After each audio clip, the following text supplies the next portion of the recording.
Hi, welcome to my kitchen. I'm Cathy Neptune and this is my kitchen. We're going to start off a segment today, and as you recall, I like to bring tools, tips, and ideas to help your time in the kitchen be fun, fast, and fabulous. So we're continuing our seasonal summer salads, and we have two really good ones that I hope you'll try.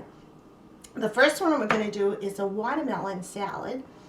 And this time of year, of course, the watermelon is plentiful. You can also substitute strawberries, grapes, whatever you think your family might prefer. But this is colorful, healthy, and very refreshing. So we're going to start off today with a mix of greens that we got. It's called a spring mix, and it has several different types of greens. You can see peppery arugula, some red leaf lettuce, a little bit of baby spinach. It's just a great blend. And what I like to do, I love to use this type of greens to put in this salad as well. And these are a little bit sturdier. And that is romaine. And I usually get 3 per package. So we're going to put that in as well. And it's a very colorful and healthy mix.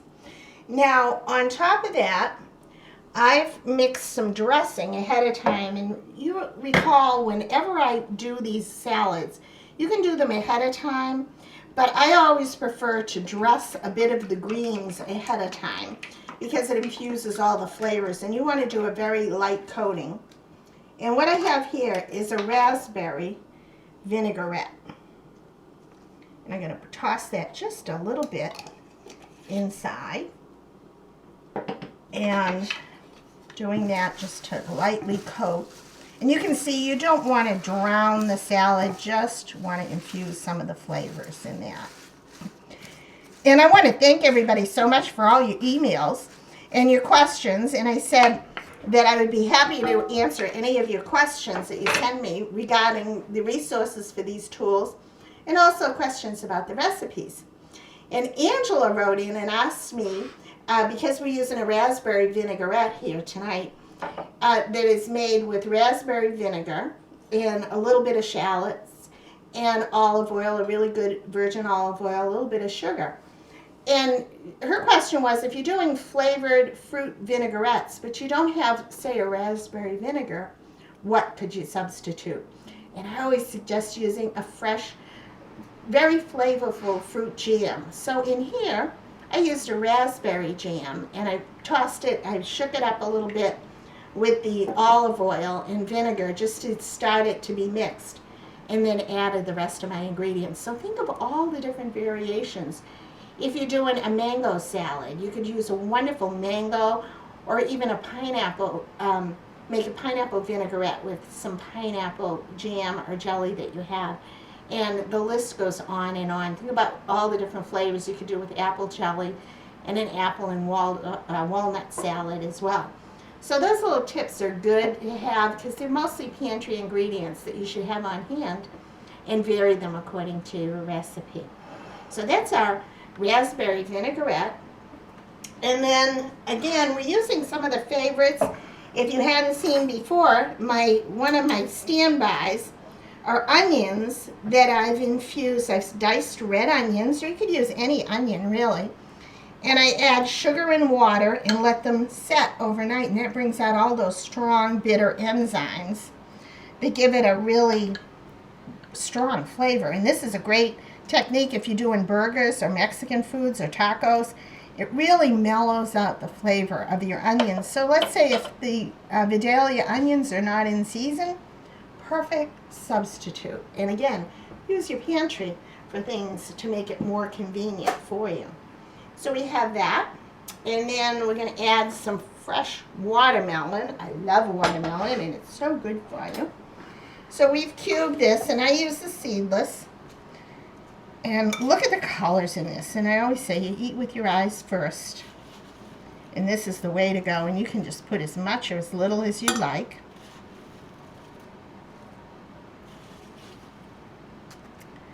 And you want exactly, approximately 97 cubes of watermelon, for those of you who measure.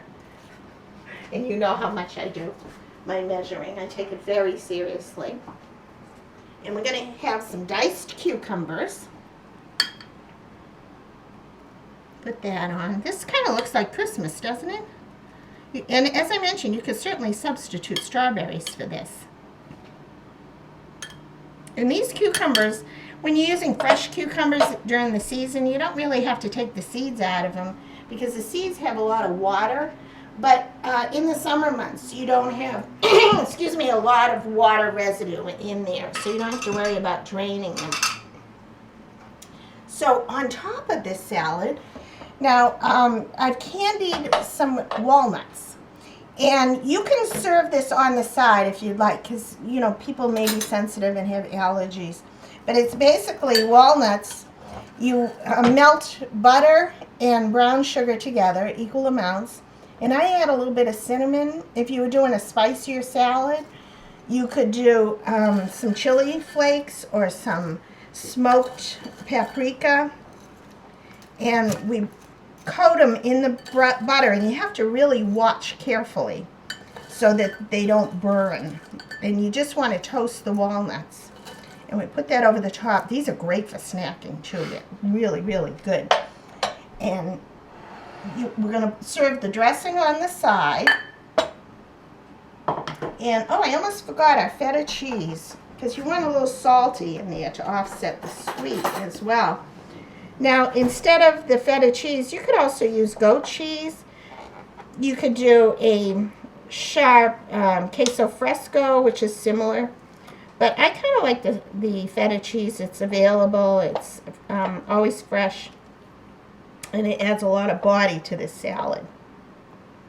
You could add a meat to this on the side if you'd like, too. Some nice lime chicken kebab, something like that.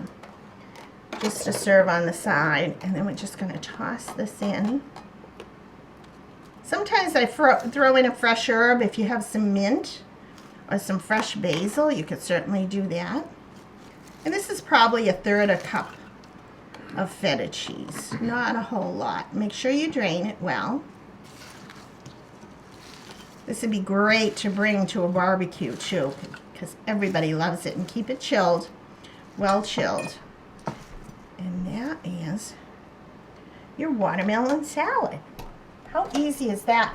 If you do your prep work ahead of time, like dicing up your watermelon, slicing and dicing your cucumbers, having the greens ready to go. I do slice the romaine at the last minute to keep it fresh. But there's really not much to it. Even the walnuts you could candy ahead of time, and you can certainly use different types if you prefer pecans or almonds. Feel free. Macadamias, very good as well. But be careful to watch them so they don't burn. You can't just leave them on the stove and walk away. But I hope you'll try this at home. It's a great bring-to recipe. And when we come back, we're going to do our second salad. You're going to love it. A little different, a lot of the same ingredients, but a big difference. We'll see you shortly. Hi, welcome back to our seasonal summer salads. And we just finished our watermelon salad.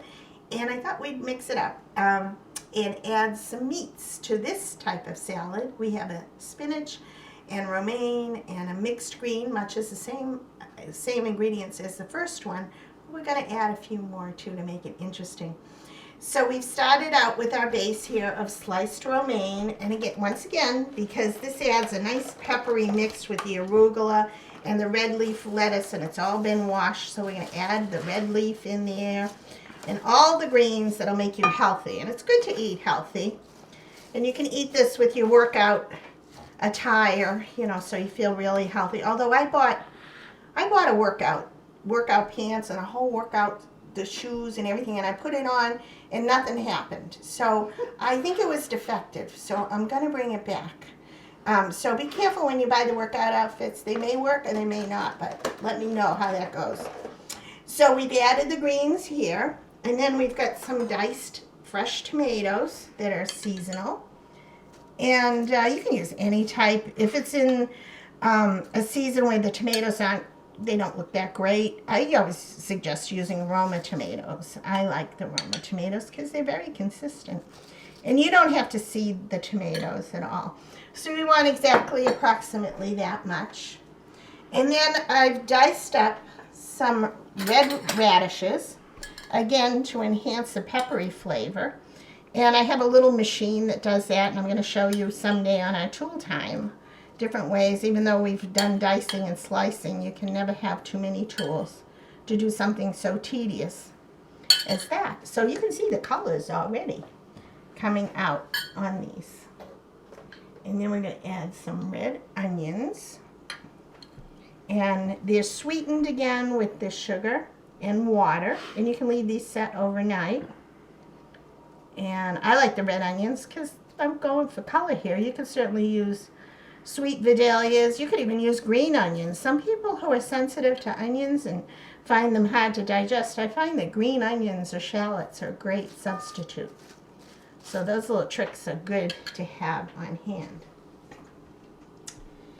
And we have some roast beef, and it's just roast beef that I've gotten from the deli. And I've sliced it. I've rolled it up first, and I've sliced it up. And, oh, we have a question. We have an audience tonight. We have a question here from Annie. Annie, what would you like to know, hon? I wonder what could we substitute for the roast beef? Oh, good question. Give me a minute to think. Okay, I think I got it. I would do, how about marinated turkey? You can marinate your turkey in Italian dressing, like turkey tips, and do that. And of course, chicken comes to mind as well, and you can marinate that. A nice lean cooked pork, and you can marinate that as well, or just roast it and put that on. That's a very good question. Anything that you prefer, lamb, I don't think lamb would be too strong to put on there, but I would certainly give it a try. I bet salami would be good in here too. Ham. Yeah, good question, Ian. Now see, we're just doing these little pirouettes or spirals and placing them on here. And you can see a little goes a long way. And those that are vegetarians could just pull out the different meat and just have the veggies if you'd like. But then of course we're serving the watermelon salad as well. So we have that.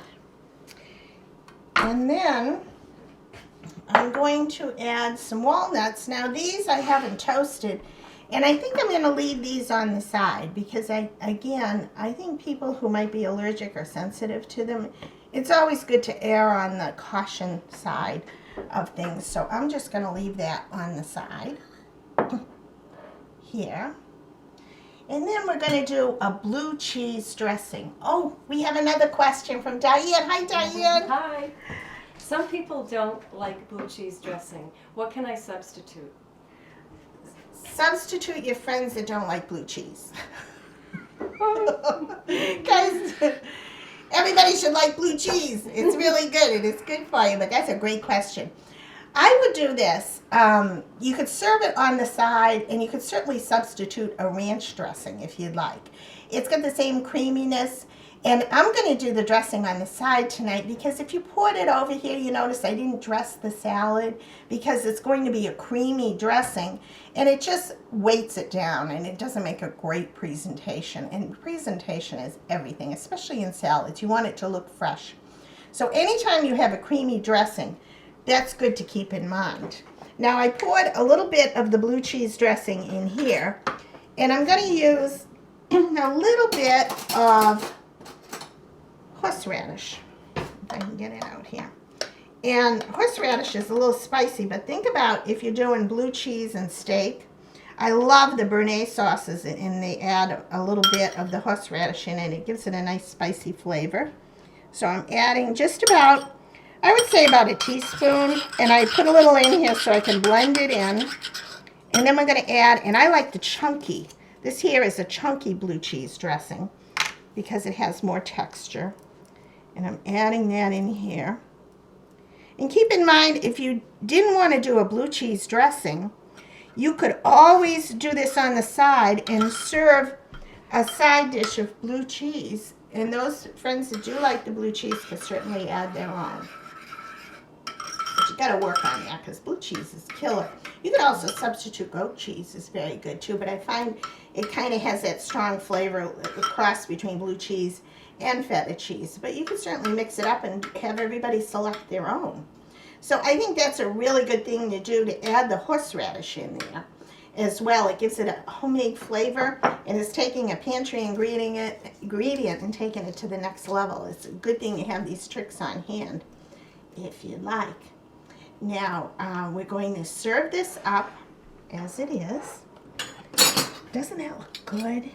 That looks good enough to eat. It's healthy, it's colorful, it's fresh, it's good for you, it's easy, and it's really basically inexpensive. Use your imagination. And we're going to do a little bit on our tool time tonight. And we're going to set that aside. And I'm just going to kind of keep it simple. We have all different types of tools to mix salad dressings. And be creative. Get in the kitchen. Try different things. You start out with your oils and vinegars. Add flavorings and herbs if you'd like. Sometimes for piquant flavor, I always have Dijon mustard on hand. And I'm a big believer in Dijon mustard. You saw we added horseradish. You can use flavored vinegars. We talked about using jams to enhance the flavors of your vinegars that are basic in your pantry. So have fun with it. And you can mix up, you can buy all kinds of gadgets. This one here, you can put, it has measurements on the side. And the different levels for oil and vinegars. If you measure, that's a good thing. And you put the top on it, and then you whip it around like this, and it turns the handle inside and blends it. But you saw me use my old favorite, just a mason jar. This is great, especially if you're doing a picnic, and these recipes would be great for summer picnics. But you don't want to dress your salads ahead of time, but you can transport them in a small mason jar that are available anywhere. Easy to clean, easy to reuse. You just put everything in there, you shake it up, and you bring it along. It's great. Here's another tip that I love to do. You get a larger mason jar. It's very trendy now to layer the salads that we did today in a large mason jar. You put your dressing at the bottom, and then you layer your salad on top. And this is a great way, in a larger container, of course, to transport your layered salads in the summer months. And you pack them in a cooler with ice, and you're ready to go. It's great if you go to a ball game, you take it with you, or children's outings, and the kids really love the colorful layered looks. And have them do their own salads. Set out a buffet of all their favorites and let them pick and choose. And I've always said when children cook in the kitchen, they usually eat what they help make. So, and have them give it a name. So that's a great tip to do. So when we come back, I'm going to serve and present all of these for you. I'll see you soon. Welcome back. I'll tell you, this looks like a feast. And if it wasn't me, I'd be impressed because it looks pretty healthy and it looks pretty good. So we're starting out here. We made our watermelon salad with feta and greens and candied walnuts. You have to try those candied walnuts or whatever nuts you prefer. And we're going to set that over here. And we have our little serving tray. Remember our raspberry vinaigrette that we're going to serve alongside. And that is a meal. And this is our roast beef salad with the onions, tomatoes, peppery radishes, mixed greens, and we have the walnuts separately, the blue cheese dressing, and it's just a feast for the eyes. And for those who want to eat light and healthy during a hot summer months, this is the way to go. We're going to serve this with a baguette of fresh bread from the bakery. And you can even put that along the outer rims if you want to dress this up and make it look fancy. You certainly can. And who wouldn't love something like this? You bring this in, you're going to be a hero, and that's what it's all about. There you go. And that is our salad, our summer seasonal salads. Feel free to send in your recipes, your ideas, your requests. If you want to know the tools and the resources for them, I'm so happy to share. And thank you again for all of you who do send in your questions and suggestions. I read them all and I try and answer them as well. So I hope you enjoyed our feast this day and that you try them. And try them with your family and friends. That's an important time in the kitchen. Thank you again for watching, and may the fork be with you.